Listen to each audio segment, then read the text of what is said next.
Donc, qu'est-ce qu'on va voir aujourd'hui? Ben, c'est une petite formation, mais qui, dans les faits, je pense qu'il va quand même être assez vaste sur comment maintenir nos clients motivés. C'est sûr qu'il pourrait y avoir différentes techniques abordées, qu'on pourrait définitivement aller plus loin. Je pense que ça pourrait même mériter une semaine entière de formation. Et ici, ça serait justifié. Mais je vais vous donner les conseils que je pense qui sont euh, les plus importants et qui risquent de faire une plus grande différence dans votre pratique. Donc, aujourd'hui, qu'est-ce qu'on va voir? Ben, premièrement, rapido presto, quelles sont les causes du manque de motivation chez nos clients? Et par la suite, ben, des stratégies qui s'appliquent selon les différentes causes pour mieux motiver cet animal qui est l'humain et qui est parfois plus difficile à entraîner que nos chiens. Et par la suite, ben, on va pouvoir voir un petit exercice à mettre en place et on va avoir une petite session FAQ comme lors des autres conférences en direct. Donc, pour ceux qui ne me connaissent pas, donc je m'appelle Simone Raffa, je suis éducatrice canine depuis 2012. J'ai fondé anciennement Domaine de Maître, qui s'appelle maintenant Évolution Canine. J'ai été formée un petit peu partout dans le monde. J'ai pris beaucoup de formations. Je pense que comme beaucoup d'éducateurs canins, souvent, mais qu'est-ce qu'on gagne sert à se repayer des formations. Donc, c'est comme une espèce de cercle vicieux. Donc, si vous êtes un simple client aujourd'hui qui regardez la formation par curiosité, arrêtez de nous encourager. On fait juste dépenser notre argent en formation. Et par la suite, ben, j'ai formé des nouveaux éducateurs canins aussi, un petit peu partout à travers le Québec et l'Europe. Je me suis spécialisée au fur et à mesure des années au niveau des cas d'agressivité et de réactivité parce que c'est comme les cas les plus communs.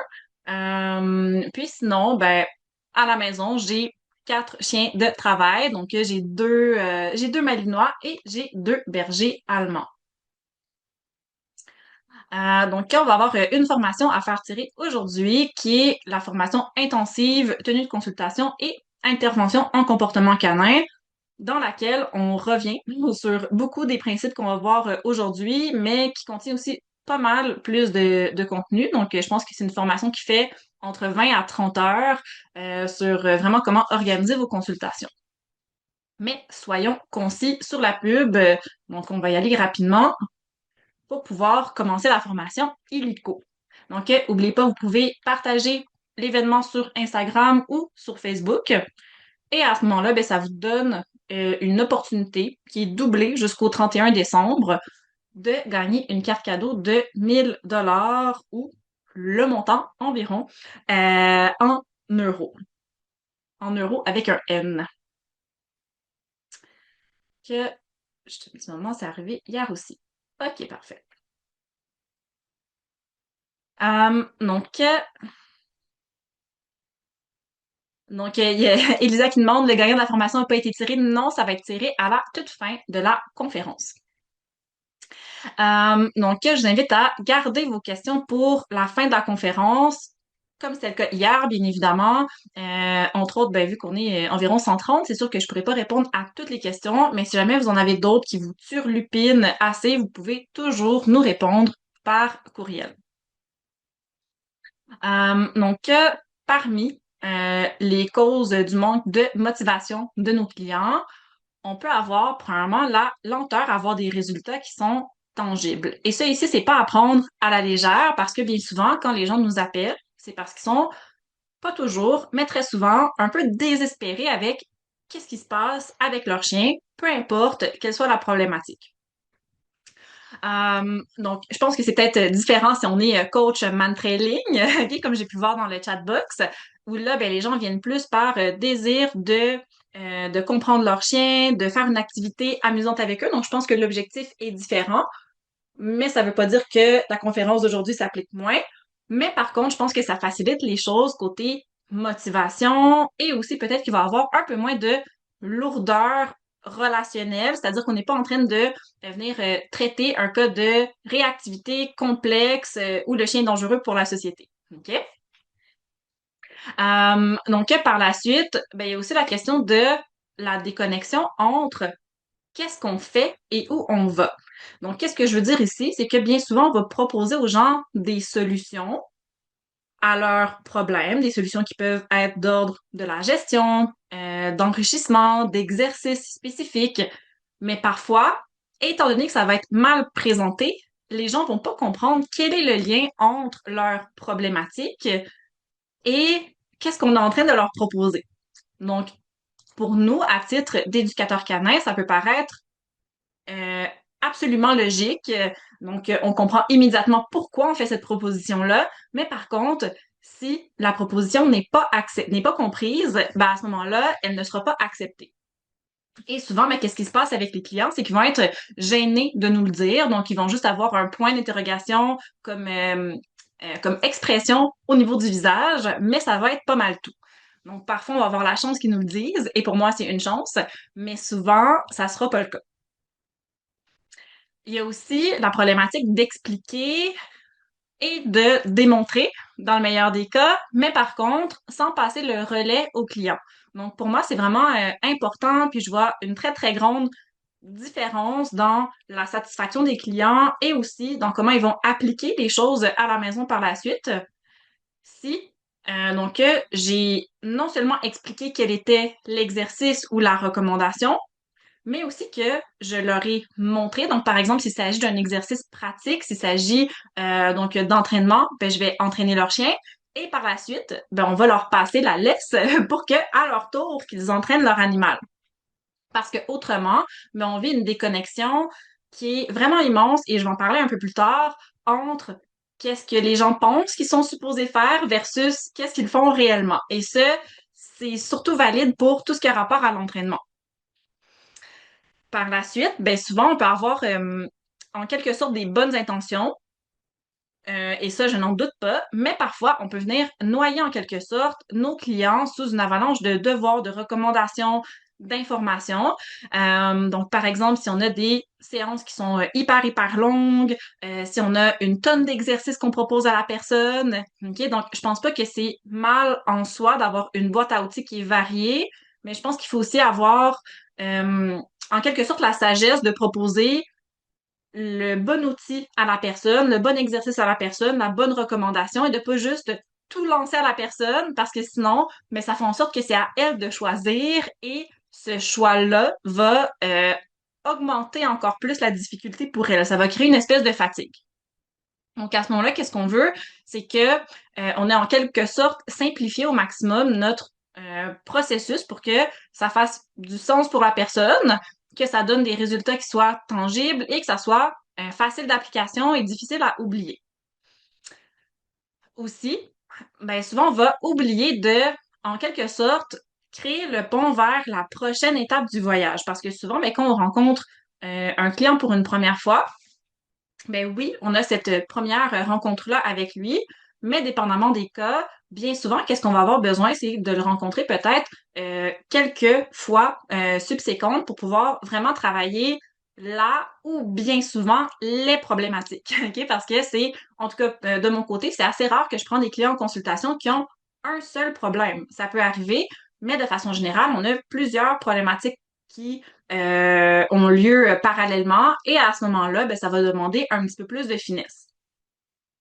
Donc, qu'est-ce qu'on veut, c'est vraiment faire en sorte que les gens comprennent où est-ce qu'on s'en va avec leur cas, où est-ce qu'on s'en va avec eux et qu'ils sont accompagnés, pas juste qu'on leur a donné plein d'exercices à faire et qu'on est parti. OK? Donc, on va pouvoir sauter des causes du manque de motivation à chacune des solutions que je viendrais proposer. Donc, pour la question de la lenteur, avoir des résultats qui sont tangibles. Pour moi, c'est vraiment important que à chaque consultation ou qu'à chaque cours de groupe, parce que j'ai aussi des cours de groupe qu'on appelle cours collectifs, je crois, du côté européen. Qu'est-ce que je veux? C'est toujours faire en sorte que les gens voient à quel point les résultats ils sont rapides. Et en termes de résultats, ça n'a pas besoin d'être lié au fait que leur chien devient magiquement parfait. Ok, ça peut être lié au fait qu'ils remarquent peut-être davantage que leur chien s'est amélioré sur un point précis. Donc, ça peut être ça. Donc, qu'est-ce qu'on veut? C'est vraiment venir appliquer le principe de gratification immédiate parce que je pense que ça, c'est quelque chose qu'on s'est peut-être fait souvent répéter, ou en tout cas, il y a peut-être juste moi qui ai appris ce slogan-là. C'est un bien vaut mieux que deux, tu l'auras. OK? Donc, de dire toujours aux clients, ah, mais ça va venir à la longue, à force de pratiquer, vous allez voir. Ben, les gens ils ont besoin de remarquer une amélioration concrète rapidement dans le processus. Et pour moi, rapidement, ça veut dire pendant la consultation. OK? Donc, je vais expliquer par la suite tout ce qu'on peut faire pour pouvoir mettre ça en place. Donc, comme je disais un petit peu plus tôt, donc on peut, entre autres, éduquer nos clients sur les signes que l'entraînement va bon train. Donc, par exemple, ça peut être de faire remarquer aux clients que leur chien est super motivé par l'entraînement qu'on est en train de réaliser. Donc, à ce moment-là, que c'est vraiment un bon signe pour les exercices suivants, pour les rencontres subséquentes. Ça peut être aussi de mentionner à quel point, par exemple, la latence a augmenté. OK? Si on parle d'un chien réactif. Donc, ah, ben, vous voyez, avant qu'on commence à pratiquer les exercices, dès qu'il voyait un chien, il se mettait à aboyer. Ben, maintenant, on voit que votre chien, il réfléchit non plus pendant 3, 10 ou 20 secondes, mais ça lui prend vraiment du temps avant de finalement en venir à aboyer. Ben, ça aussi, c'est une réussite.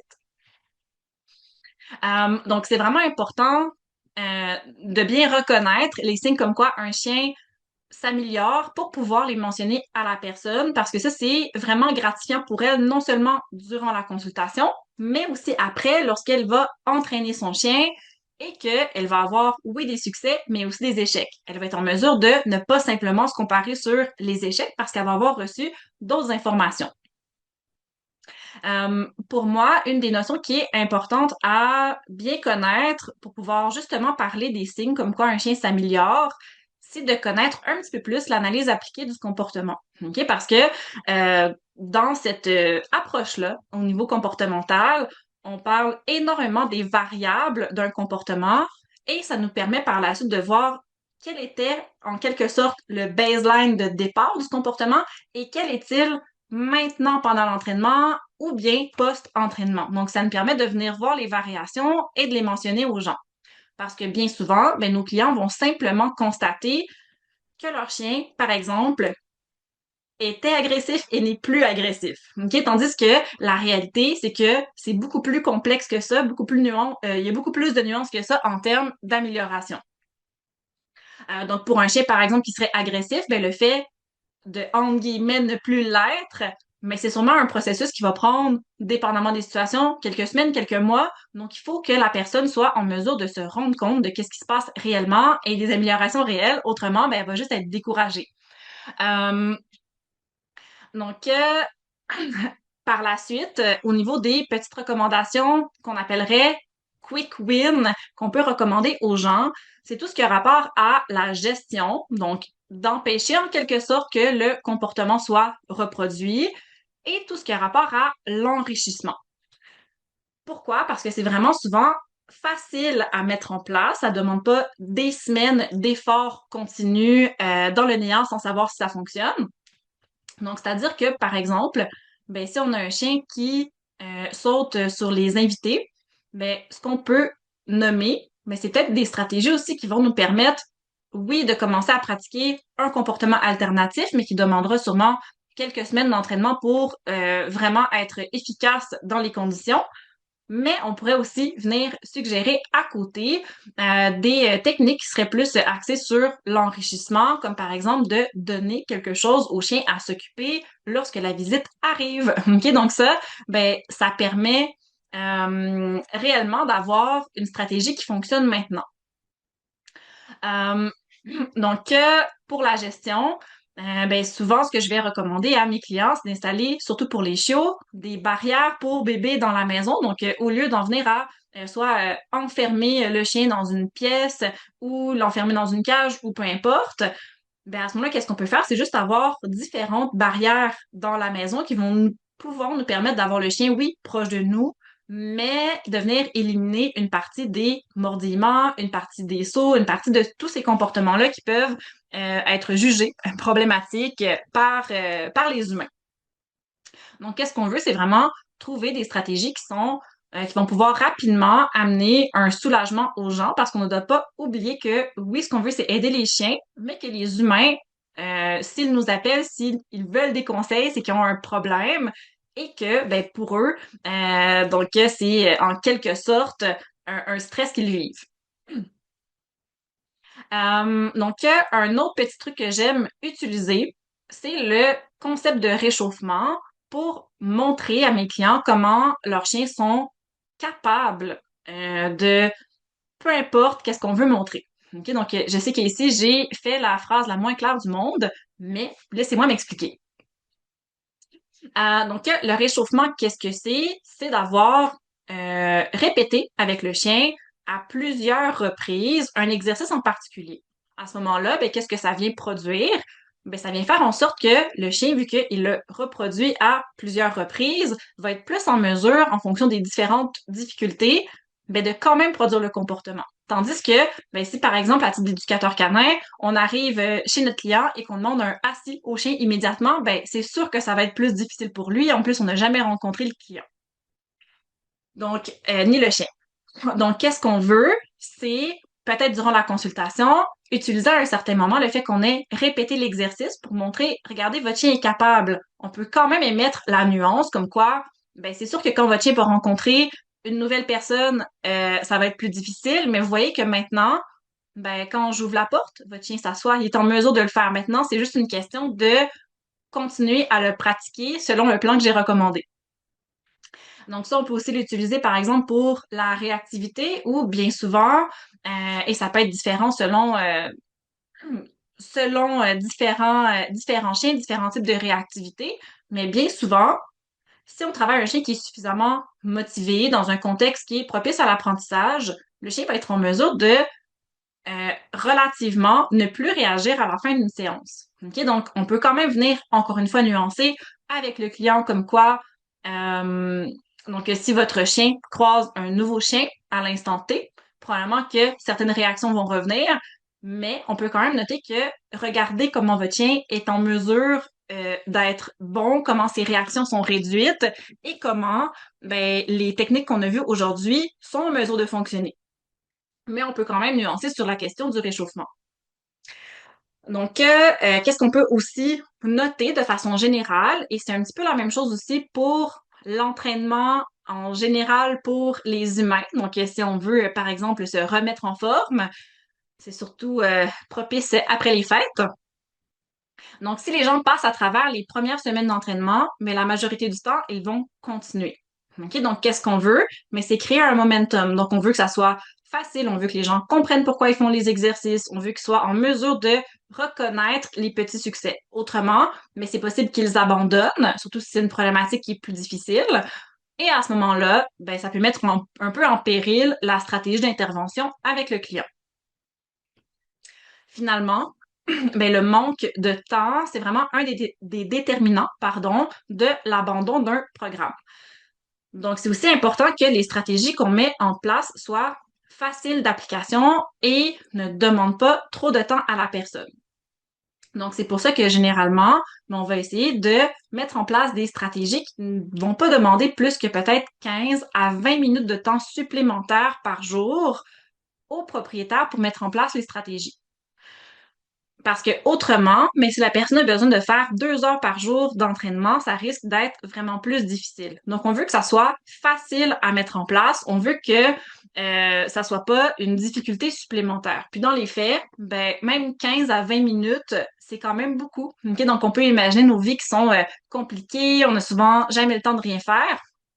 Donc, imaginez tout ce qu'on demande parfois aux gens de faire pour leurs animaux, à quel point, ben, si on nous demandait de faire la même chose pour une problématique que nous, on a dans notre vie qui est importante, qu'on le ferait probablement même pas. Donc, à ce moment-là, je pense que c'est important de venir prendre ça en considération.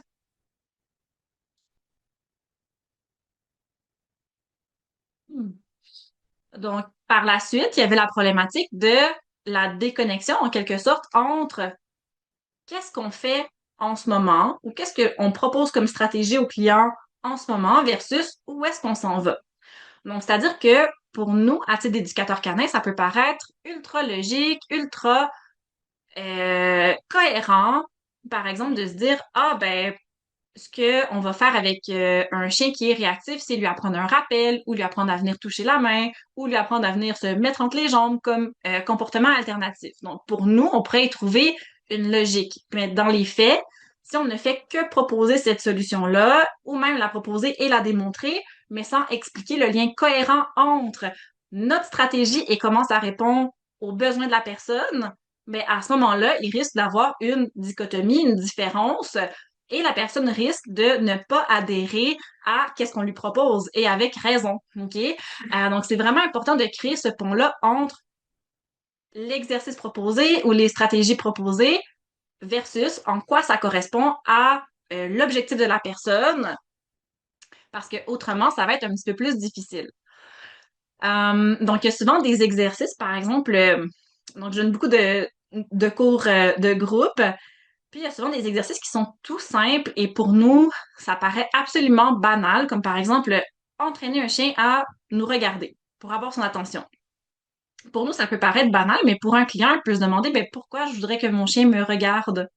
OK? Donc ça, c'est absolument une question qui est tout à fait valide. Donc la personne est venue dans un cours de maternelle pour socialiser son chiot.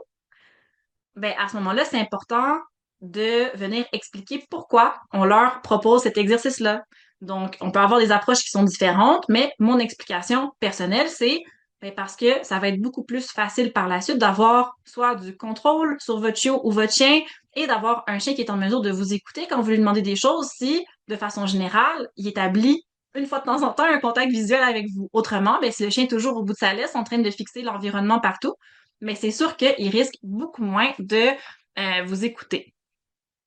Justement, et je crois qu'elle est encore en ligne, l'été dernier, j'avais donné une conférence sur la désobéissance et je parlais justement de ces facteurs-là de connexion avec l'humain qui sont importants pour qu'un chien, entre guillemets, écoute. Euh, donc, sans pertinence, vos recommandations vont pas être mises en place et vont finir au cachot, en quelque sorte, des conseils oubliés. OK? Et imaginez à quel point ça peut être problématique si vous n'avez pas donné un seul conseil sans l'amener de façon cohérente au client, mais vous avez donné plein de conseils, plein d'exercices et vous êtes parti. Donc là, la personne a la tête un peu en fouillis, plein de recommandations diverses, mais pourtant, elle sait pas exactement qu'est-ce qu'elle doit faire et pourquoi.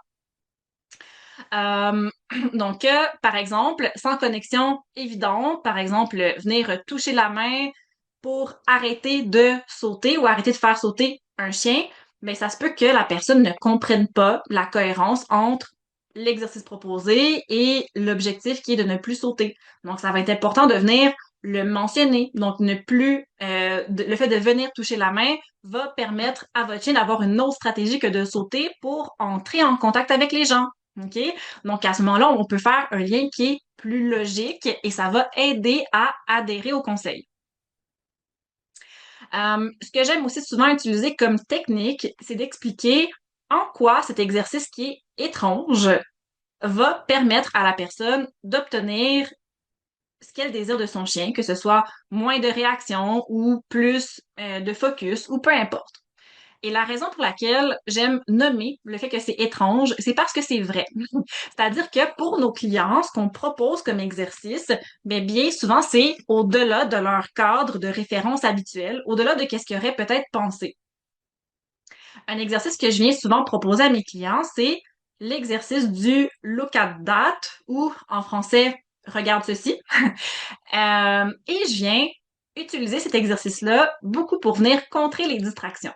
Donc, ce qu'on apprend au chien, c'est que chaque fois qu'il regarde une distraction, on le récompense. Mais c'est ultra paradoxal. Les gens vont se demander, ben, pourquoi je récompense mon chien à regarder les distractions?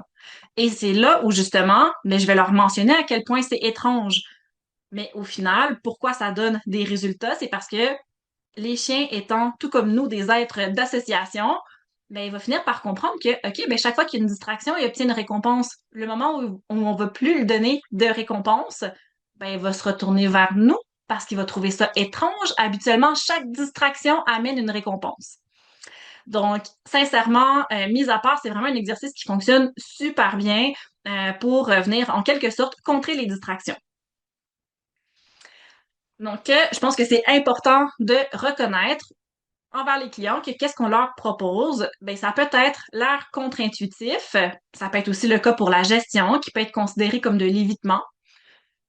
Donc, en venant le mentionner, ça rassure les gens parce qu'ils comprennent qu'on les comprend en quelque sorte. Donc, s'il n'y a pas de motivation du côté de nos clients pour mettre en application nos drôles de stratégies qu'on leur a proposées, ben, il va pas avoir d'action de leur part. OK? Donc, ça va venir, encore une fois, réduire l'adhérence à nos conseils. Donc, si vous expliquez seulement qu'une fois le lien entre l'exercice ou la stratégie que vous proposez et l'objectif de votre client, peut-être que votre client va pas avoir bien compris ou qu'il va avoir oublié le tout à la prochaine rencontre. Donc, moi, je vous conseille de souvent le répéter de différentes manières possibles pour vous assurer que ça soit compris.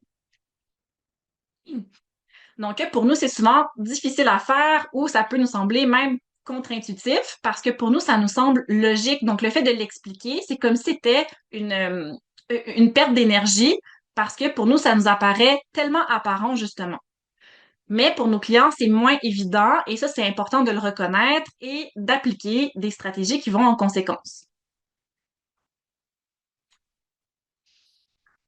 Donc, par la suite, on a le fait d'expliquer sans passer le relais au client. Donc, si vous voulez apprendre à un de vos clients que comment apprendre un rappel à son chien, comment lui apprendre un assis, un couché, un va sur ton tapis, comment lui apprendre à rappeler son chien au bon moment lors des interactions sociales qui sont plus corsées, mais c'est vraiment important de l'avoir fait avec lui, OK? Donc, parce que autrement, mais ce n'est que des concepts théoriques.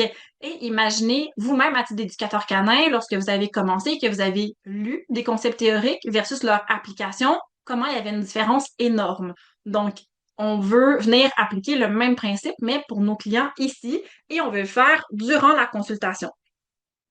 Donc, selon moi, les consultations ne devraient pas être une espèce de monologue théorique pendant 1h30 à 3 heures. Donc, une consultation, pour moi, ça devrait comprendre dès la première rencontre des exercices, des éléments tangibles que la personne peut mettre en place et qui vont l'aider maintenant. Donc, vos clients ne vont pas nécessairement apprendre juste avec les explications ou en nous regardant le faire. Je pense que de déjà pratiquer avec le chien nous-mêmes pour que la personne voit que ça fonctionne, c'est une bonne chose, mais il va surtout apprendre en étant coaché. OK? Pour moi, c'est vraiment important aussi, à moins que le chien ait peur de moi, de prendre la laisse du chien et de l'entraîner. Pourquoi? Parce que souvent, ben, vu que j'entraîne des chiens depuis 13 ans, ça va relativement bien.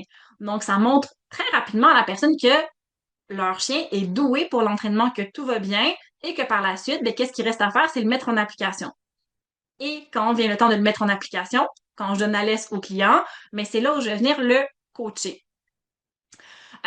Donc ici, ben, ça va aussi être important, mais ça serait peut-être une sous-stratégie.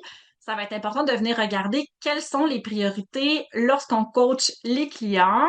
Et si je peux vous donner un petit conseil, si vous prenez des notes actuellement, notez-le parce que selon moi, c'est peut-être un des points les plus importants.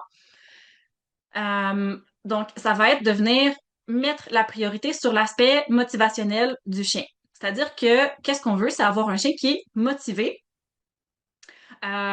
donc, si j'avais à choisir entre, OK, le client a peut-être pas le meilleur timing, il a peut-être pas utilisé le bon marqueur, il était peut-être en train de manipuler les récompenses en même temps que de faire autre chose, mais j'aime peut-être un peu moins ça.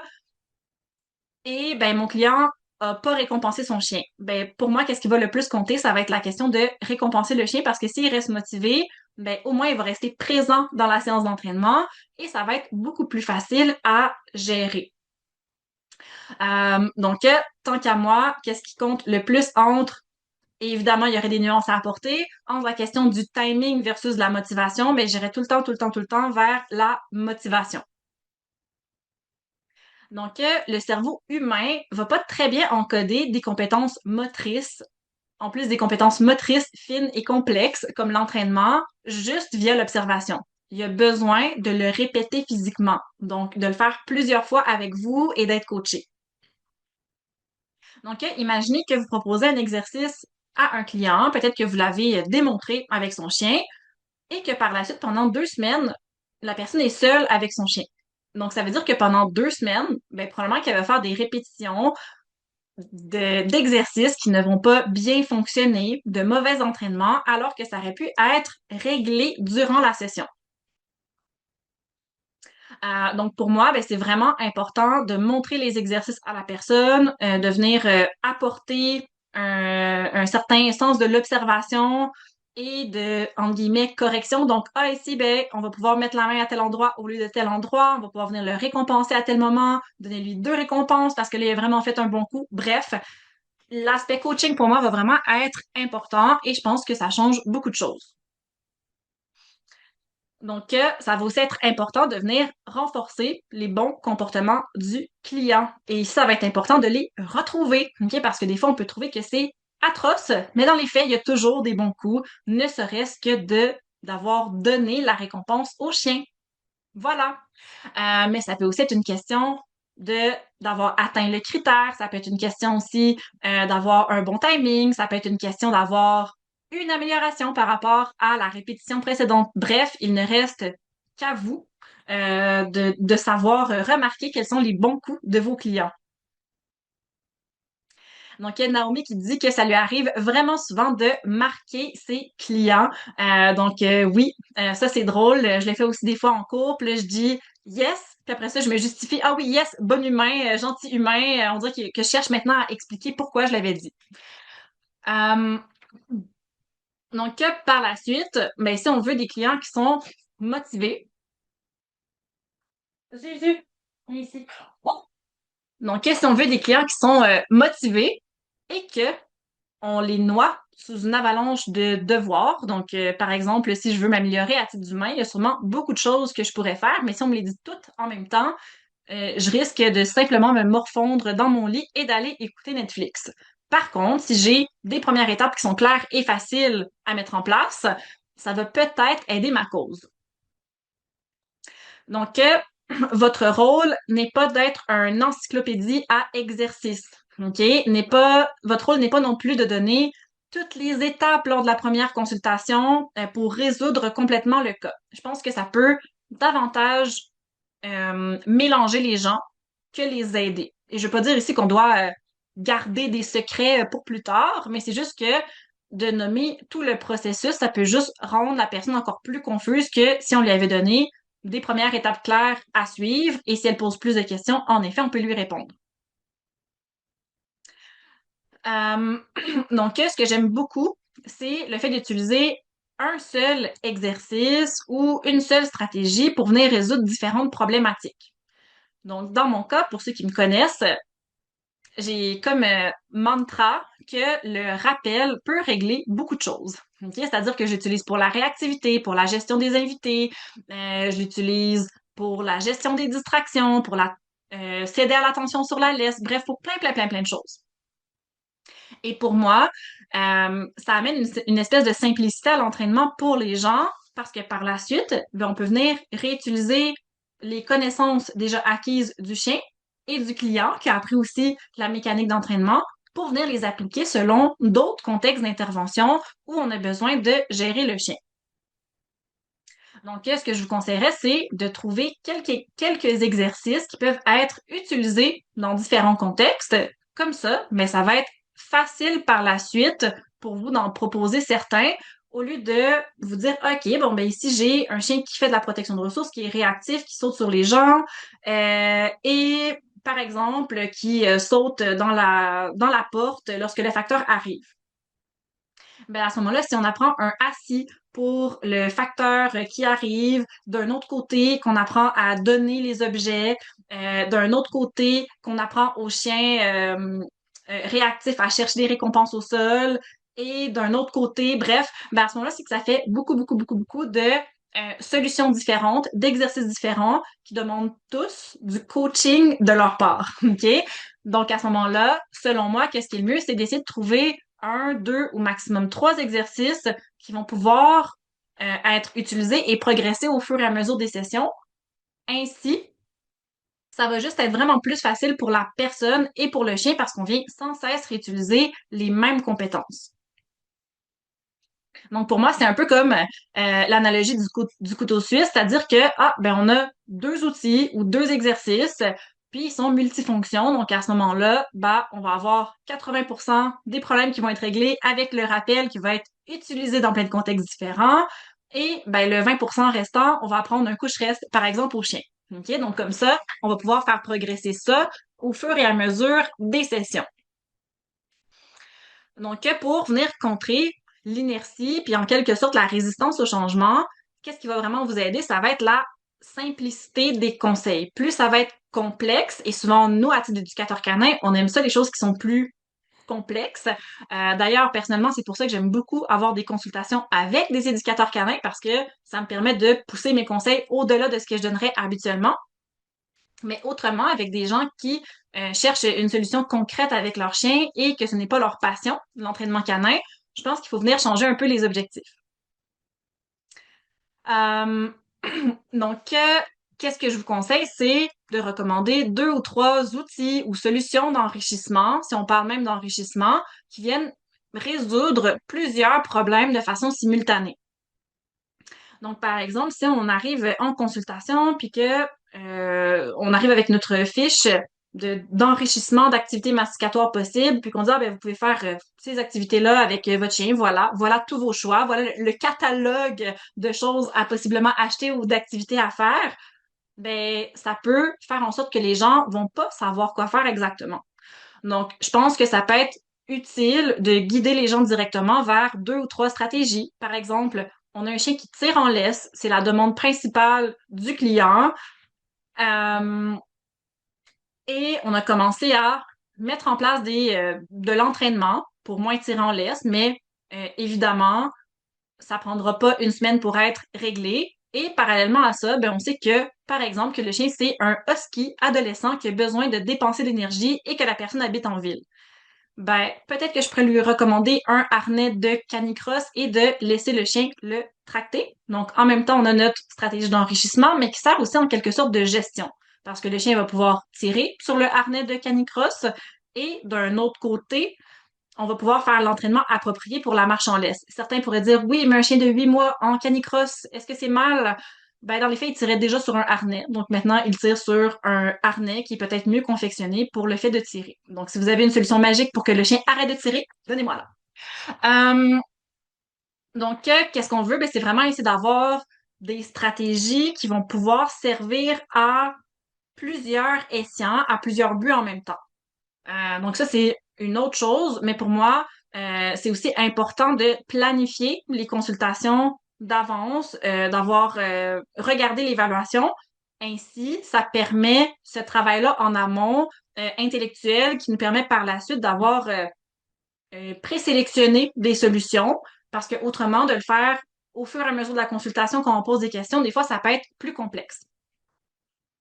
Donc, ma règle personnelle, et pour moi, toute règle peut aussi être abolie, mais la règle générale étant que je donnerai pas plus de trois exercices par consultation, à moins que ça soit peut-être des consultations de suivi. Personnellement, ben, j'aime beaucoup les sabots de bœuf, non pas comme exercice, ça serait drôle, mais comme source d'enrichissement. Je sais pas si ça se vend aussi beaucoup en Europe, mais je sais qu'au Québec, c'est une source d'enrichissement qui est absolument pas chère, qui se trouve dans la majorité des boutiques pour animaux. Donc, ça permet en même temps d'être une source d'enrichissement en soi, mais ça permet aussi de venir le remplir. Et en même temps, pour les chiens qui sont débutants en entraînement, mais souvent le fait que le jouet masticatoire soit ouvert avec peu importe qu'est-ce qu'on aura rempli à l'intérieur, mais ça fait en sorte que c'est beaucoup plus facile pour eux. Et par la suite, ben, le chien, s'il veut continuer à mastiquer, il peut continuer à mastiquer son sabot. Donc, pour moi, ben, c'est vraiment une façon hyper facile d'offrir de l'enrichissement aux chiens parce que il n'y aura pas la barrière du prix pour les clients. Donc, c'est-à-dire, au lieu d'avoir à payer 20 à 30 dollars pour un jouet de mastication dans lequel on va mettre de la nourriture, mais on peut utiliser le sabot de bœuf qui pourrait être tout à fait approprié pour simplement 2,50 $. Euh,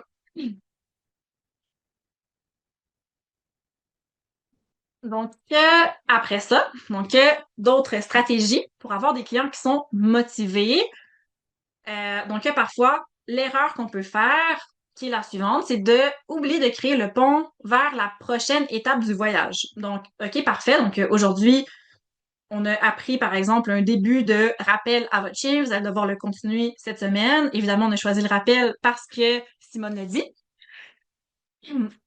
Mais qu'est-ce qui est important, c'est aussi de mentionner que lors des prochaines semaines, on va venir ajouter telle difficulté qui est liée à votre objectif, que votre chien revienne quand il y a des écureuils, par exemple, pour aller encore plus loin. Ça, c'est important de le mentionner aux gens parce que ça va les motiver à pratiquer les exercices parce que ils vont être au courant que lors des prochaines semaines, on va venir ajouter d'autres choses. Donc, que le travail ne s'arrête pas là et que ce travail-là qu'ils font cette semaine est nécessaire pour la poursuite de l'entraînement lors des prochaines semaines. Donc ça, ce type de façon de parler là, de venir faire un peu de la projection avec les clients, je le fais que ce soit en cours collectif, de groupe ou bien si c'est une consultation. Donc, c'est aussi important de venir expliquer la suite des choses pour les prochaines rencontres. Par exemple, de mentionner que aujourd'hui, c'est juste un début. OK? On veut que le début ait donné des alternatives qui sont fonctionnelles à l'humain. Donc, on veut avoir de bons exercices qui sont compris par le client, qui sont faciles à mettre en place. Et parfois, on va avoir des consultations dans lesquelles, oui, en effet, une seule consultation est nécessaire, mais en tout cas, dans mon cas, souvent, j'ai quand même besoin de quelques consultations vu l'ampleur de la situation. Euh, donc, il faut expliquer que aujourd'hui, c'est un début et par la suite de nommer ce vers quoi on s'en va par la suite. OK? Donc, aujourd'hui, mais c'était les bases pour être en mesure de travailler telle situation, tel objectif, telle difficulté qui compte pour la personne. Donc, vous allez pouvoir aussi venir mentionner ce que le chien doit savoir faire pour le prochain cours. Donc, en étant clair là-dessus, mais ça permet au client d'avoir un objectif au lieu de juste dire, ah, ben, il faut pratiquer le rappel. Ben, votre chien doit être en mesure de, par exemple, revenir, je sais pas moi, à 10 mètres de vous, même si il y avait de la nourriture au sol devant lui. OK? Donc, aussi, qu'est-ce qui peut être fait? C'est d'expliquer à votre client votre vision à court terme et à long terme, puis de s'assurer que cette vision-là colle à ses objectifs. Donc, qu'est-ce qu'on veut? C'est vraiment, avec le client, avoir une communication au niveau du fait qu'on a compris ses objectifs, qu'aujourd'hui, ce n'est qu'un début, mais ça correspond aux objectifs et ça offre un soulagement partiellement aux problématiques, et qu'à long terme, qu'on a aussi un plan pour lui. Autrement, si on fait juste arriver en consultation, passer 3 heures avec la personne, lui lancer tous les conseils qu'on connaît sur l'éducation canine et repartir, sincèrement, la personne risque de ne juste pas mettre en application ce qu'elle a, en fait, même pas appris ce qu'elle a entendu de vous parce qu'il y a trop de choses en même temps.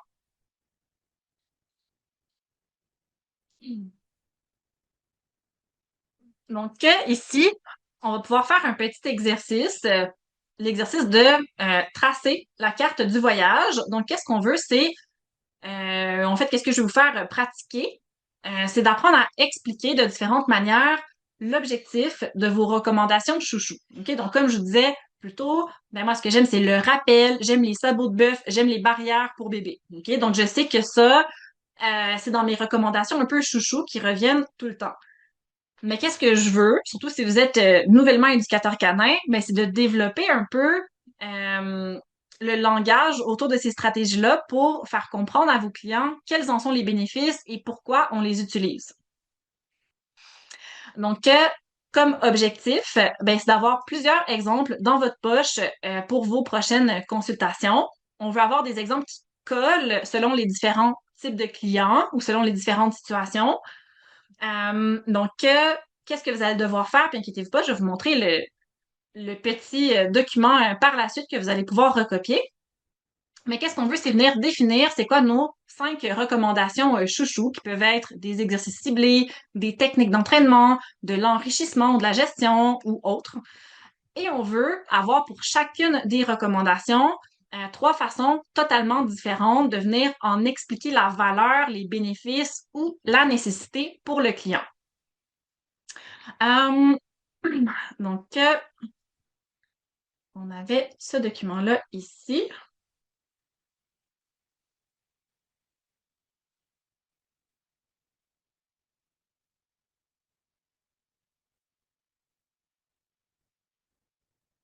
Donc, je crois que les liens Zoom sont difficiles à ouvrir, mais je crois que si on copie et colle dans le navigateur, que ça fonctionne assez bien.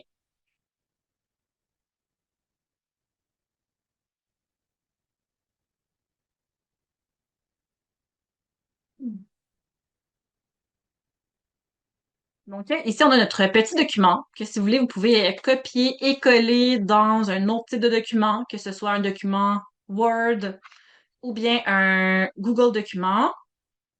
Et qu'est-ce que je veux, c'est que vous mettiez vos recommandations chouchou dans les catégories appropriées. Donc ici, j'ai fait un petit test avec une de mes recommandations chouchou que je ne rappellerai jamais assez, qui le rappelle. Donc, une phrase que je pourrais dire bien souvent pour expliquer les bénéfices du rappel au client, mais c'est que ça permet à votre chien de savoir quoi faire à la place de. Donc, si votre chien aboie, le rappel, ça permet à votre chien de comprendre qu'il doit revenir vers vous à la place d'aboyer. Et ça peut être utilisé selon différents comportements qu'on veut faire stopper chez le chien. On peut aussi venir donner l'explication suivante. Donc, c'est-à-dire que ben, on va venir principalement, nous entraînons principalement ce comportement, c'est-à-dire le rappel, parce qu'on va l'utiliser par la suite dans plein d'autres situations. OK? Donc, on montre à quel point ça va faire gagner du temps sur l'entraînement. Donc, ça, c'est quelque chose que je peux dire parfois aux clients, mais je pourrais vous montrer 8 exercices différents, mais au final, si ça vous fait gagner du temps, donc de l'argent, d'avoir une seule stratégie qu'on applique partout, ben, je pense que c'est mieux pour vous et pour votre chien. Et on peut expliquer aussi la notion, dans ce cas-ci, pour moi, c'est d'expliquer comment la personne regagne du contrôle. Donc, ici, ben, ce que je pourrais dire, c'est ben, comment ça vous donne une solution active. OK? Donc, quand on est dans le pétrin pour faire cesser le comportement indésirable. Euh, donc, c'est vraiment important la question du contrôle pour tous les êtres vivants, dont les humains qui sont dans une situation stressante parce que ils vivent avec un animal déjanté, OK, selon eux. Donc, à ce moment-là, ben, c'est important de venir leur redonner ce sentiment-là de contrôle. Donc, ce que vous allez pouvoir faire, tel que mentionner, copier-coller le contenu de ce document.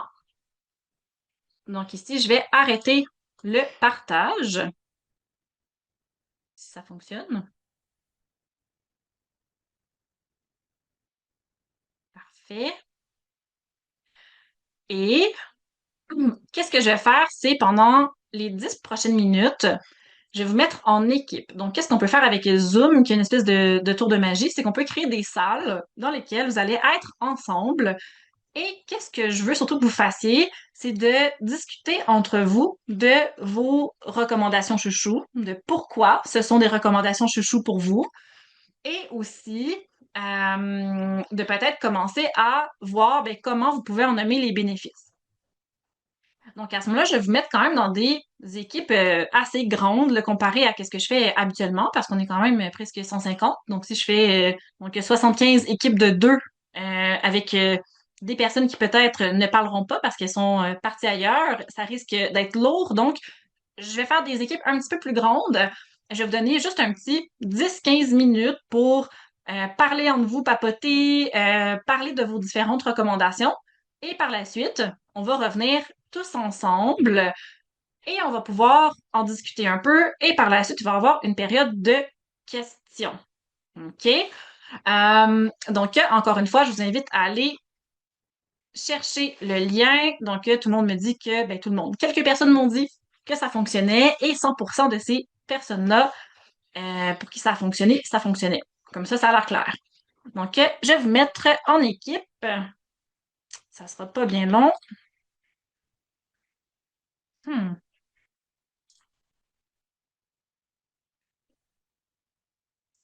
Donc, vous allez bientôt être téléporté. Je vous l'annonce. Il va falloir accepter l'invitation de téléportation.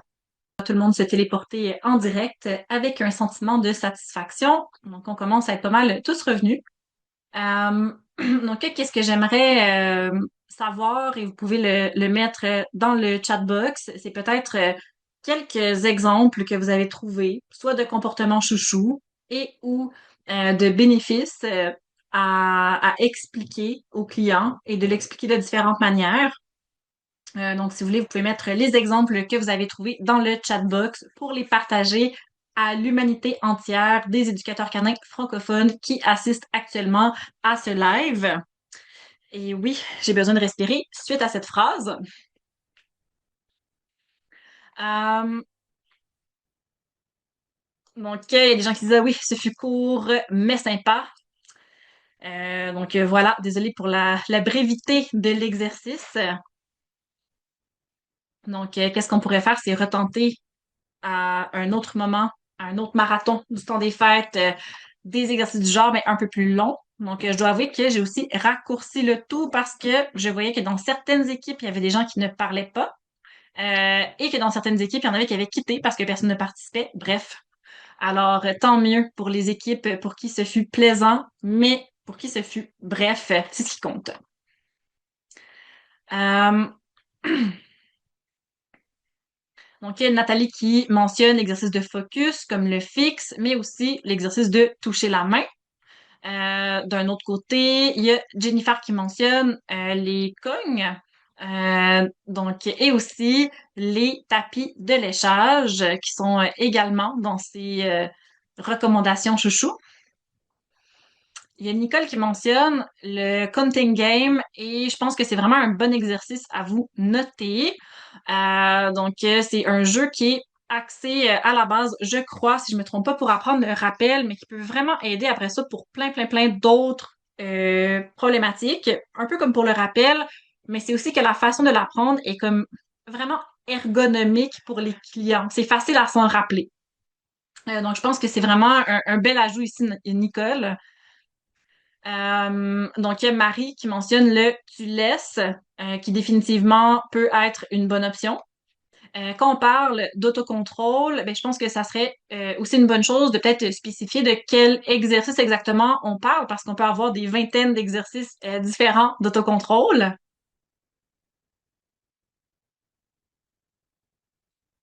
Euh, il y a Chris qui recommande de faire des exercices d'autocontrôle avant les sorties parce que beaucoup de clients rajoutent du verbal avant les promenades, ce qui rajoute de l'excitation au chien.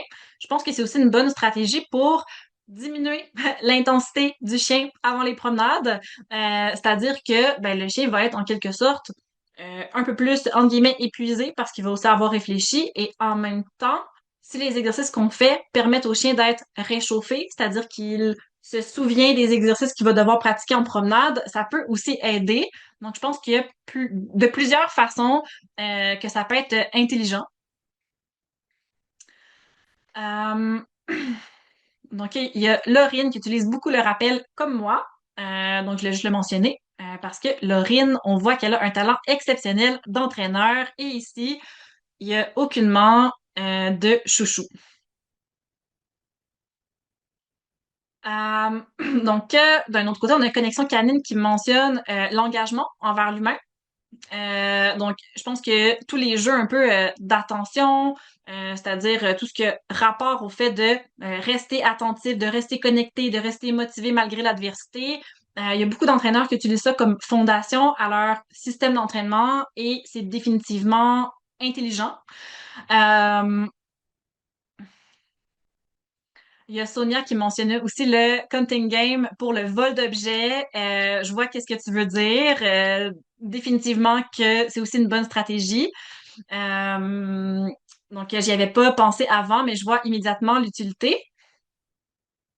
Donc, euh, euh, Ici, juste vous dire que j'ai pas le temps de commenter chacune de vos stratégies, mais il y en a aucune que je trouvais idiote.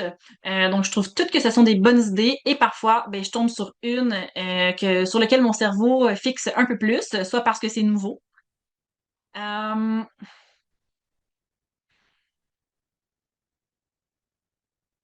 Donc, désolée d'avoir mal prononcé, mais je trouve que c'est assez drôle. Donc, c'est le counting game, comme le jeu de compter. Mais il y en a qui ont compris, et je pense que c'est absolument correct de l'avoir compris comme ça parce que mon accent en anglais est terrible. Des gens qui ont compris le cousin game, donc le jeu du cousin. Je ne sais pas c'est quoi le jeu du cousin, mais si quelqu'un peut me l'inventer dans un contexte avec les chiens, je veux dire, je veux cet exercice. Euh, Donc, il y a des gens aussi qui se concentrent beaucoup sur la question du marqueur. Je pense que ça peut être une bonne idée. On a tous un peu aussi notre façon de fonctionner avec les chiens et avec les clients. On a comme notre base d'exercice, notre perception de l'entraînement aussi qui est différente. Donc, ça, je pense que c'est quelque chose qu'il faut accepter. Donc, si vous avez des questions, vous pouvez maintenant les écrire. J'ai essayé de d'écrire sur papier les questions que j'avais vues dans le chat box jusqu'à maintenant. Euh, qu'est-ce que j'avais noté comme question, puis je trouve que c'est tout à fait pertinent. On avait la question suivante. Qu'est-ce qu'on fait avec un chien qui est craintif, qu'on peut pas manipuler? OK? Euh, Premièrement, ben, on peut euh, essayer différentes stratégies pour faire en sorte que le chien nous fasse confiance, mais c'est pas toujours possible. OK? Mais je veux juste mentionner que c'est pas nécessairement parce qu'un chien est craintif de vous durant la première minute de consultation que ça va toujours être le cas si vous avez une bonne approche, si vous êtes suffisamment renforçant. Donc, c'est possible que ça s'atténue au fur et à mesure de la rencontre. Mais c'est pas toujours le cas. OK? Ça ici, ça serait mentir. Et en effet, ça pose ici une problématique parce que vous pouvez pas entraîner le chien directement. Donc à ce moment-là, qu'est-ce que personnellement que je fais quand ça se produit, c'est que je vais utiliser un de mes chiens que le client va entraîner. Évidemment, je vais gérer la consultation d'une façon ou d'une autre, mais qu'est-ce que je vais faire, c'est utiliser un de mes chiens que le client va entraîner parce que c'est assez rare que j'ai pas un de mes chiens avec moi. Donc personnellement, je reçois les gens à mon centre et j'ai souvent mes chiens avec moi à mon centre. Donc voilà, donc dans ces cas-là, ben ils vont entraîner, je vais leur montrer l'exercice avec un de mes chiens, ils vont entraîner un de mes chiens et par la suite, ben ils vont transférer leurs connaissances sur leur chien. Donc ça va vraiment aider. Donc, sinon, qu'est-ce qu'on va devoir faire? C'est vraiment réduire les étapes, vraiment réduire la difficulté pour être en mesure de verbaliser l'exercice. Mais entre verbaliser et montrer l'exercice directement et coacher la personne directement, c'est vraiment deux choses qui sont différentes. Qu'est-ce qu'on peut faire aussi? C'est peut-être aller vers la simplification dans certains contextes. Donc, ben, au lieu de, je sais pas moi, axer sur de la précision extrême, ben, on va peut-être un peu plus axer sur la motivation, ce qui, dans les faits, risque de rendre le chien peut-être un peu moins timide. Donc, merci pour le commentaire de Carole sur le fait qu'elle aime la formation, mais qu'elle aime aussi tous les apports des autres éducateurs canins. Euh, oui, il y a Nicole que je commence à adorer qui parle du treat and retreat. Donc, pour les chiens qui sont timides, ben à ce moment-là, qu'est-ce qu'on peut faire? C'est lancer une récompense, OK? Et le chien a l'opportunité d'y aller par lui-même. Et qu'est-ce qu'on peut aussi faire? C'est lancer la récompense et s'éloigner. Lancer la récompense et s'éloigner. Pour moi, c'est important aussi de mentionner ces deux distinctions-là ou ces deux possibilités-là parce que parfois des chiens qui vont vraiment être sensibles au mouvement. Donc, peut-être qu'il vaudrait mieux juste de lancer la récompense, OK, sans bouger. Mais parfois, il y en a d'autres pour qui ça va aider le fait qu'on leur donne plus d'espace. Mais il y en a d'autres que, même si on leur donne plus d'espace, on a ajouté du mouvement, donc là, il n'y a plus rien qui va.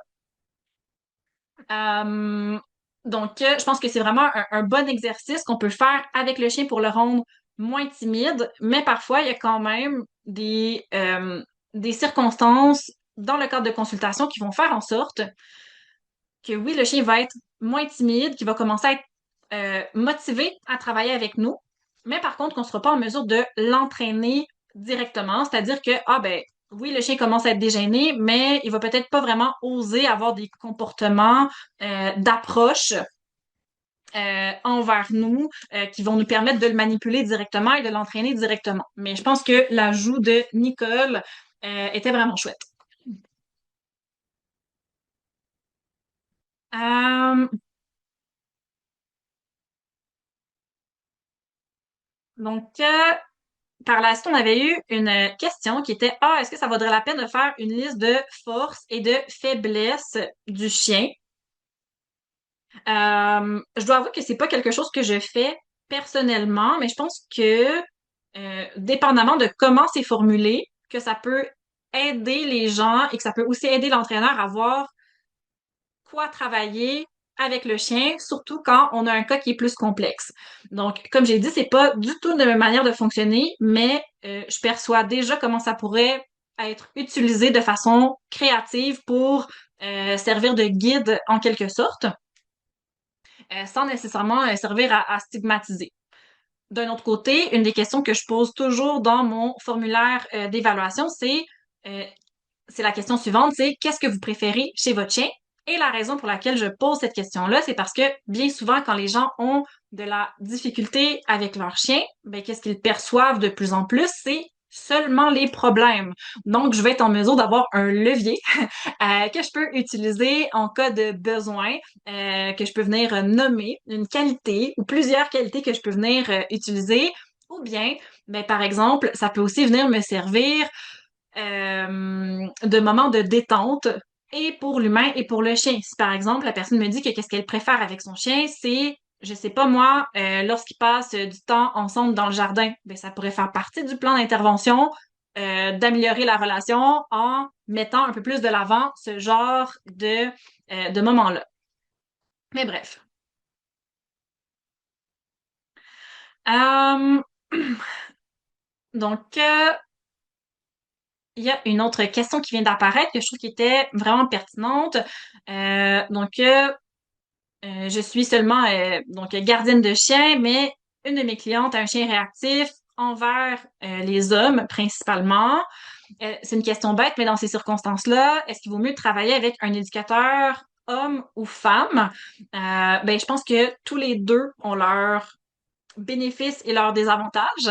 Donc, le bénéfice, si on travaille, nous, à titre de femme avec le chien, mais c'est que ça va être plus facile de créer un lien, de pratiquer les exercices. Mais en même temps, ça se peut qu'on manque de déclencheurs, en quelque sorte, pour pratiquer les exercices. Tandis que si on est un homme, on va avoir la difficulté d'être le déclencheur, mais aussi la facilité de l'être, en quelque sorte. Donc, il peut avoir des avantages et des inconvénients. Euh, donc, on avait tantôt aussi une autre question que j'avais nommée. Si on a un chien qui est OK pour l'entraînement avec l'entraîneur, mais que ça se révèle être le chaos lorsque, par exemple, le client reprend son chien. Donc, souvent, qu'est-ce que je vois, c'est que, ou personnellement, vu que je suis la seule à moi-même entraîner les chiens de ce que je perçois, bref, dans ma pratique, ce que je vois, c'est que lorsque j'entraîne le chien va être vraiment hyper motivé parce que mon niveau de renforcement est élevé, parce que je prends tous les micro-comportements qui vont vers le succès. Et après ça, mais quand je redonne la laisse au client, ben il sort ses petits biscuits tout secs. Et là, ben il est un peu confus. Et par la suite, ben là, il se met à prendre vraiment beaucoup de temps pour récompenser son chien, ou bien il se met à essayer de pratiquer l'exercice, mais vu qu'il pratique mal, le chien n'atteint pas le critère. Et là, euh, pourrait apparaître une espèce de déboulement de non-motivation, étant donné que le chien ne réussit jamais. Donc, qu'est-ce que je fais à ce moment-là? C'est que dès que je redonne la laisse au client, je vais aussi lui redonner les récompenses que j'avais sur moi et que j'ai utilisées avec le chien. Parce que autrement, ben, si je l'entraînais avec du fromage et que le pauvre client essaie de motiver avec des croquettes son chien, c'est sûr que le chien va juste vouloir retourner vers moi. Mais si je redonne exactement ce que j'utilisais pour l'entraînement, ça risque de bien aller. Et aussi, qu'est-ce que je vais recommander aux clients, c'est de mettre 2 à 3 récompenses au sol gratuitement. OK? Juste pour que le chien ait un gain immédiat à être retourné avec son humain ça va permettre aussi de remonter la motivation. Euh, donc, avant de répondre à la suite des questions, on va faire le petit bout de pub. Vous pouvez vous boucher les oreilles, le nez, tout ce que vous voulez. Pourquoi apprendre à mieux coacher vos clients? Grande question. Donc, premièrement, ça peut venir réduire le stress de courir après des nouveaux clients constamment. Pourquoi? Parce qu'en les coachant mieux, ils ont de meilleurs résultats et vous profitez du bouche à oreille au lieu de devoir faire de la publicité sans cesse pour éviter, en quelque sorte, un sentiment d'échec quand les chiens ne progressent pas. Est-ce que par la suite, vous allez avoir 100% des chiens qui vont progresser, peu importe la méthode que vous utilisez? La réponse est non. OK? Donc, mais par contre, on peut venir limiter grandement ce nombre de chiens-là qui progressent pas. Et ça peut aussi venir éviter certaines mauvaises critiques occasionnelles ben, qui peuvent faire mal. Donc ici, il y avait quelques formations que je vous recommanderais pour mieux accompagner vos clients. Et je dis brièvement pourquoi. Premièrement, la formation intensive sur la tenue de consultation et sur l'intervention en comportement canin qui est axée vraiment sur l'approche client, comment préparer vos consultations. Donc, qu'on a offert pendant plusieurs années dans le cadre de la formation EPIC qu'on offrait à l'époque, mais aussi que ça fait depuis, je pense, 2017 que j'offre. Puis je pense que plus tôt dans la discussion, il y a Karine qui a mentionné, une de nos participantes qui l'avait déjà suivie justement en 2017 et qui avait beaucoup aimé la formation. Par la suite, on a le séminaire Concevoir des plans d'entraînement et les concepts avancés au niveau du conditionnement. Pour moi, c'est important parce que ça permet de mieux comprendre quelles sont les étapes qui sont nécessaires lorsqu'on entraîne, comment savoir si on peut aller au prochain niveau avec le chien, si on doit diminuer, comment savoir comment concevoir un plan d'entraînement qui va être euh, au-delà des recettes, qui va être applicable pour l'individu. Par la suite, il y avait la formation sur la résilience et la gestion des émotions chez le chien, juste pour des solutions assez faciles à mettre en application pour augmenter la qualité de vie des chiens. Et finalement, une autre formation qui s'appelle Théorie et études de cas, une approche globale du bien-être animalier pour vraiment regarder tous les paramètres qui entrent en considération lorsqu'on parle de bien-être animal. Et bien entendu, il y a une roue de fortune en lien avec toutes ces belles formations. Donc, on a toujours nos deux programmes certifiants qui sont en cours d'inscription. Donc, vous pouvez tout simplement nous écrire un courriel si jamais c'est quelque chose qui vous intéresse. On a un programme qui est axé sur le coaching et sur le fait de pousser un petit peu plus loin l'analyse du comportement appliqué et un autre volet qui est axé exclusivement sur l'entraînement et les cours de groupe.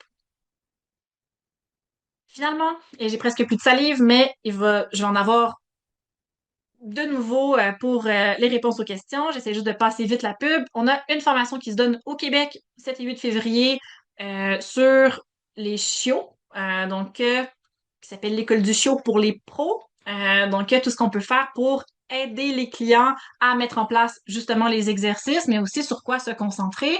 Et une autre formation qui va être offerte en Belgique sur le jeu en entraînement et en modification comportementale pour amener peut-être de nouvelles stratégies d'intervention dans votre coffre à outils.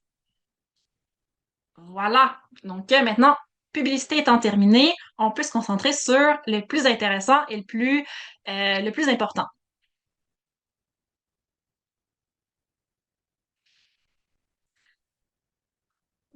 Euh,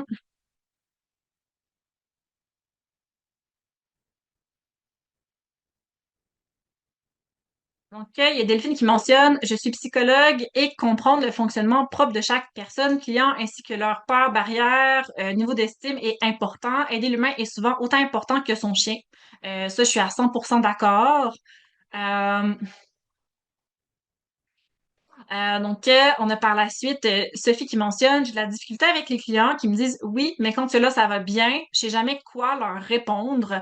Mais à ce moment-là, qu'est-ce qu'on peut leur répondre? C'est par exemple de nous envoyer une vidéo d'entraînement si c'est possible, parce que c'est possible que les gens aussi fassent les choses différemment lorsqu'on n'est pas là. Par exemple, ben, qu'il y ait moins confiance au niveau de leurs interventions, au niveau de qu'est-ce qu'ils font, tandis que quand on est avec eux, c'est différent. Aussi, ben, le fait de pratiquer avec la personne, c'est ultra, ultra important et de laisser la personne pratiquer et de la coacher comme ça, lorsqu'on n'est plus avec eux, ça va être plus facile pour eux de mettre les exercices en application.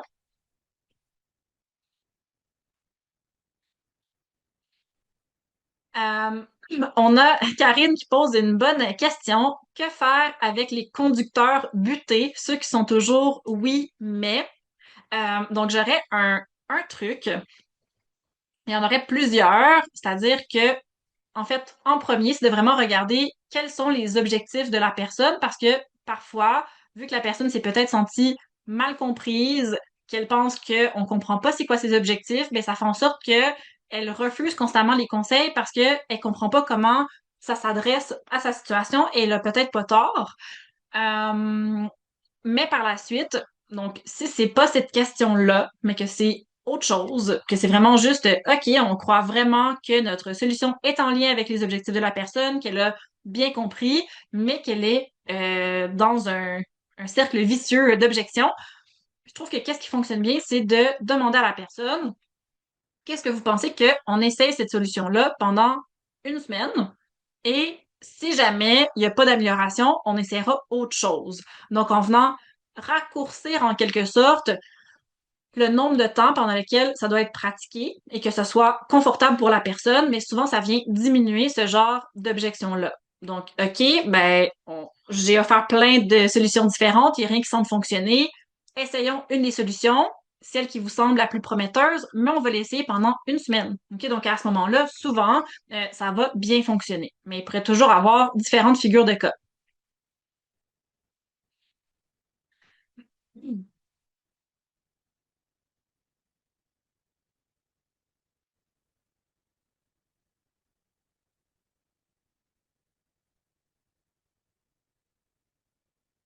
Donc, que faire si un client euh, ne veut surtout pas toucher des friandises qui puent?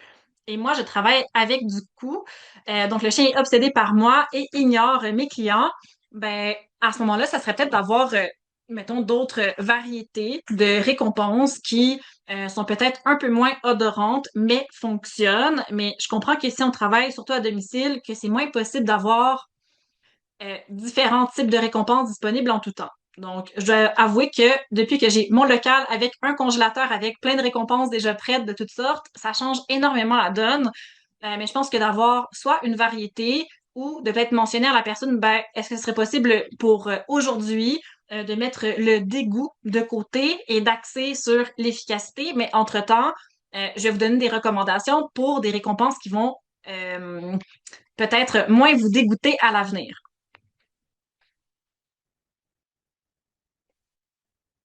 Donc, par exemple, souvent les chiens qui aiment beaucoup les trucs qui sont puants et appétants vont aussi aimer tout ce qui est viande sautée.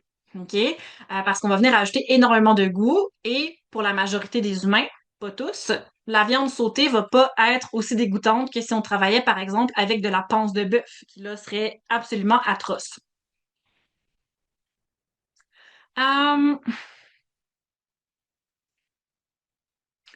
Donc, c'est drôle parce qu'on a une cliente parmi nous puis qui mentionne, ben, il faut comprendre que c'est pas une vie de trimballer tout le temps des trucs qui puent. Puis, je pense qu'elle a raison. OK? Donc, parfois, on oublie aussi cette question-là du fait que nous, on est entraîneurs, qu'on est habitués, que dans notre conception du monde, dans notre cadre de référence, c'est normal. Mais je pense que c'est normal pour les gens qui sont normaux et qui ne sont pas entraîneurs de trouver ça étrange. Donc, je pense que de leur faciliter les choses peut aussi faire partie de la solution. Donc, merci ZS qui est toujours auprès de nous pour toutes les conférences. Euh,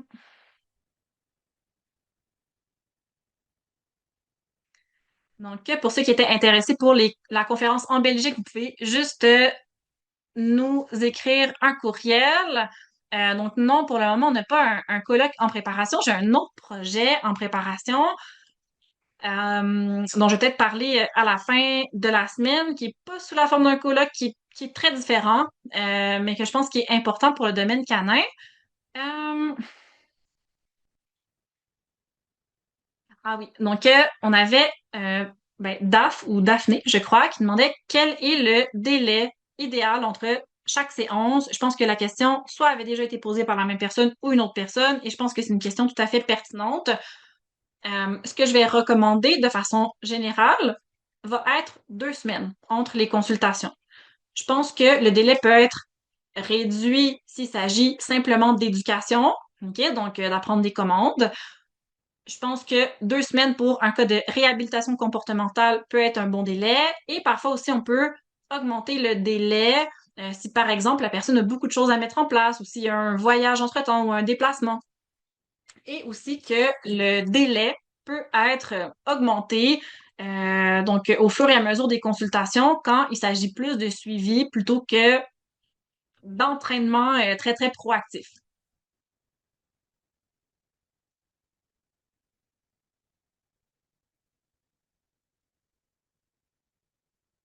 Donc, il y avait une personne qui mentionnait que c'est vraiment pas toujours facile de coacher l'humain, et ça, c'est vrai. Donc, souvent, qu'est-ce qui nous passionne, c'est les chiens. Et on se ramasse, désolé pour vous, chers humains qui n'êtes pas entraîneurs canins qui écoutez la conférence, on se ramasse à entraîner des bêtes sans poils, à deux pattes, qui ont beaucoup d'objections. Donc, ça peut être définitivement un frein dans ce métier-là. Je pense que souvent, la raison pour laquelle les gens arrêtent, ce n'est pas les chiens, c'est les humains.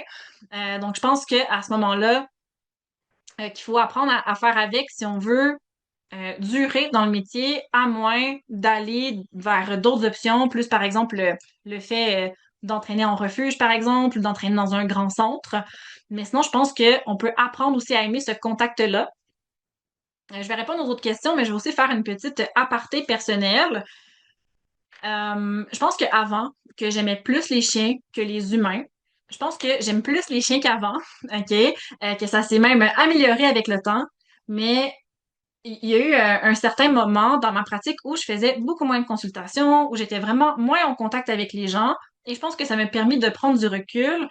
Puis maintenant, depuis 2023, là où j'ai acheté un local que j'ai transformé en centre canin, depuis ce temps-là où je vois vraiment plus de gens, ben j'ai une autre perspective, une perspective dans laquelle je me trouve vraiment chanceuse de pouvoir rencontrer à tous les jours des nouvelles personnes qui m'apportent des nouvelles visions sur la vie, de rencontrer des nouvelles personnes qui veulent bien faire avec leurs animaux. Je me trouve vraiment chanceuse d'avoir la chance de d'entrer un peu dans leur vie. Euh, donc, je pense que ça dépend aussi de comment on voit les choses. Puis, ben, je dois avouer que avec le temps, que je suis devenue de moins en moins misanthrope grâce au métier d'éducateur canin. Donc, moi, j'ai tendance vraiment ces temps-ci à valoriser chacune de ces relations-là. Euh,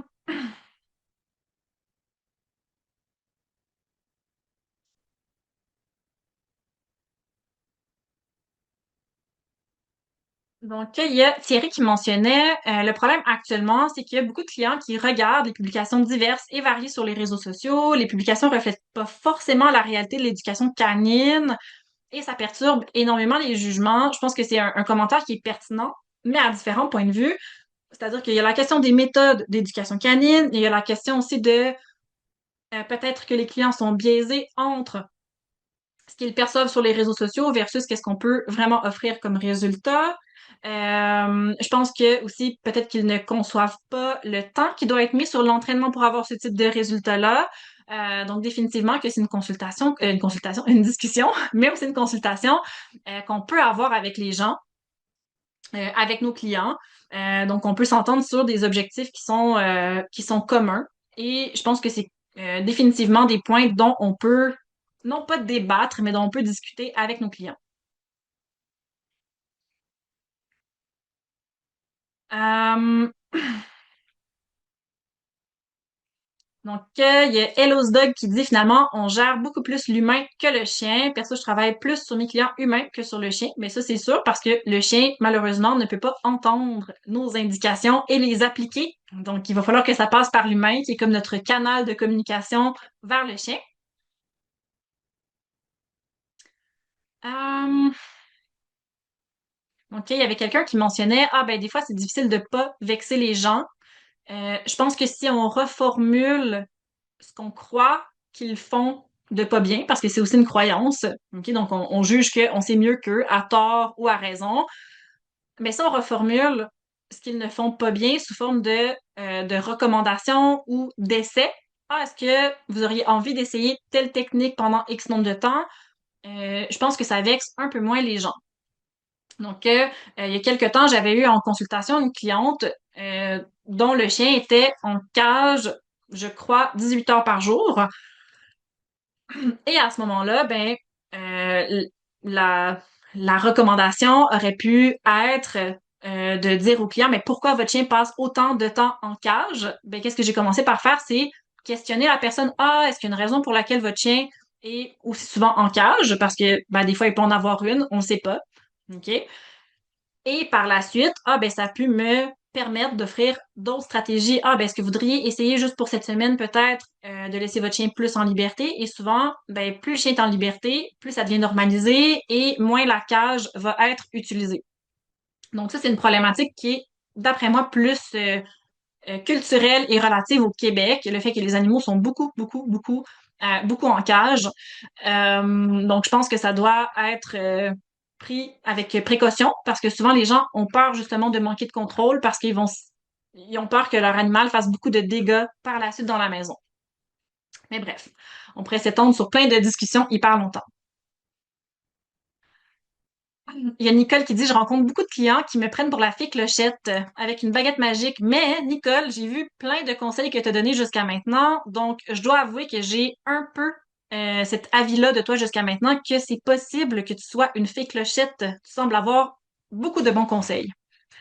Euh,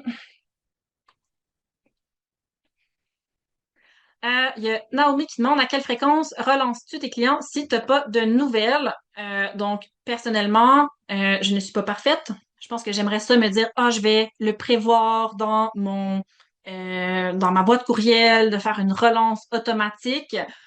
Donc, soit c'est les clients eux-mêmes qui me contactent, j'ai eu telle problématique et ça va être sur Messenger, ils vont m'envoyer des vidéos et je vais par la suite répondre, ou bien mais ça va être tout simplement à l'autre consultation, mais je m'assure toujours de laisser la porte ouverte que si les gens ont besoin de me contacter, qu'ils peuvent le faire et qu'il n'y a pas de problème. Et je leur dis aussi, ben si je vous réponds pas, harcelez-moi. Il n'y a aucun problème à me harceler pour avoir des réponses. Étant donné que des fois, je sais pas pour vous, mais avec Messenger, c'est vraiment difficile de suivre le fil des discussions. Donc, il y avait Benoît qui mentionnait terminer chaque prise de contact avec une nouvelle date. C'est exactement qu'est-ce que je fais et qu'est-ce que je recommande. Comme ça, on est sûr de pas perdre le client dans la brousse.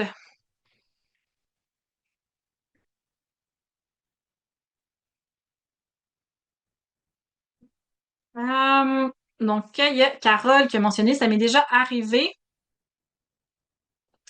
d'avoir un silence radio des humains suite à une rencontre en résolution de problème. Donc, ça me remet en question sur mon approche. C'est comme si tout a été réglé lors de la première rencontre. Mais en fait, on le sait pas. Donc, ça peut être réglé et ça peut ne pas être réglé. Donc, on a juste un silence radio. Ça peut être une personne qui s'est dit, ah ben parfait, donc maintenant j'ai toutes les solutions et elles sont appliquées et tout fonctionne et que juste pas le temps ou pas l'envie de recontacter l'éducateur. Des fois, ça peut être aussi une personne qui est gênée parce que ça n'a pas cliqué avec nous et je pense que ça peut ne pas cliquer avec tout le monde. C'est-à-dire que j'imagine qu'il y a des clients qui me rencontrent puis que ils trouvent que je devrais pas faire partie de leur vie à titre d'éducatrice canine et c'est la vie. Mais si on voit que ça se reproduit souvent, ben à ce moment-là, peut-être qu'on peut regarder un petit peu au niveau de nos techniques de coaching client, voir qu'est-ce qui se passe. Mais je pense sinon que d'avoir un certain pourcentage de personnes qui n'aiment pas nos services, c'est 100% normal.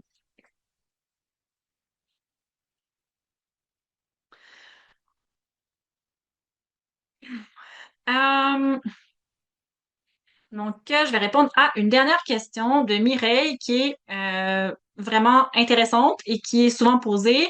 Donc, qu'est-ce que tu réponds aux clients qui sont réticents à donner des récompenses ou qui veulent les cesser trop rapidement?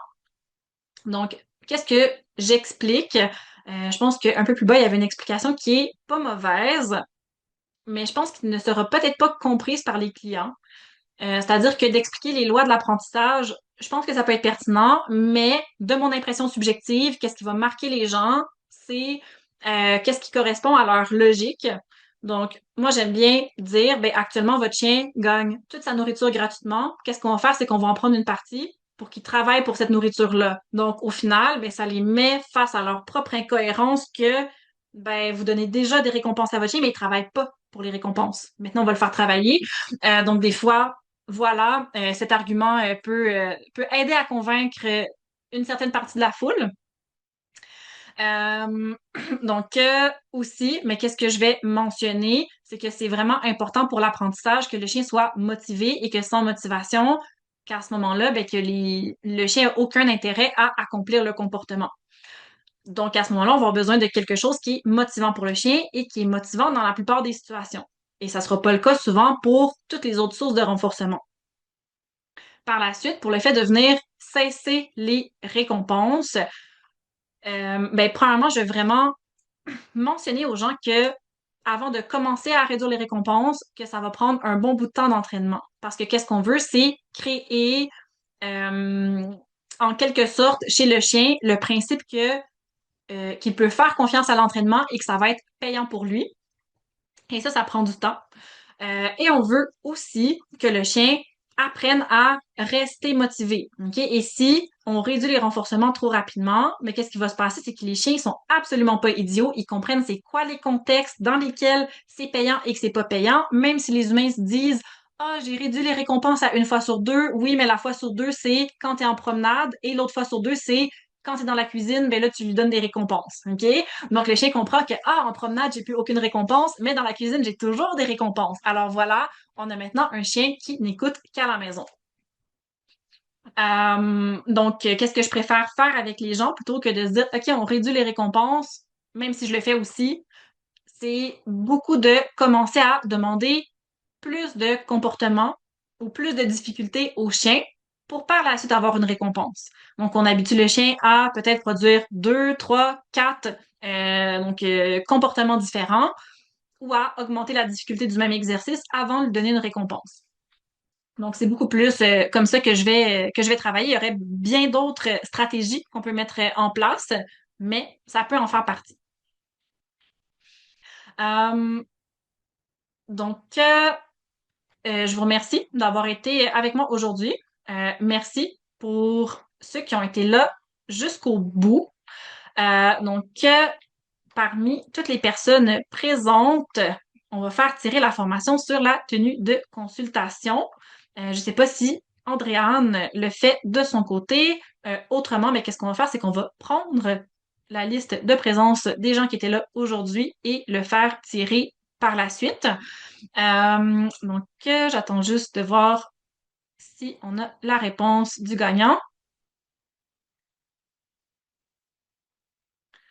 Donc, merci encore d'avoir été avec nous. On se revoit demain pour une autre conférence, cette fois-ci sur l'agression, la prédation versus la frustration pour expliquer un petit peu la différence entre les concepts et comment on peut traiter ces cas-là.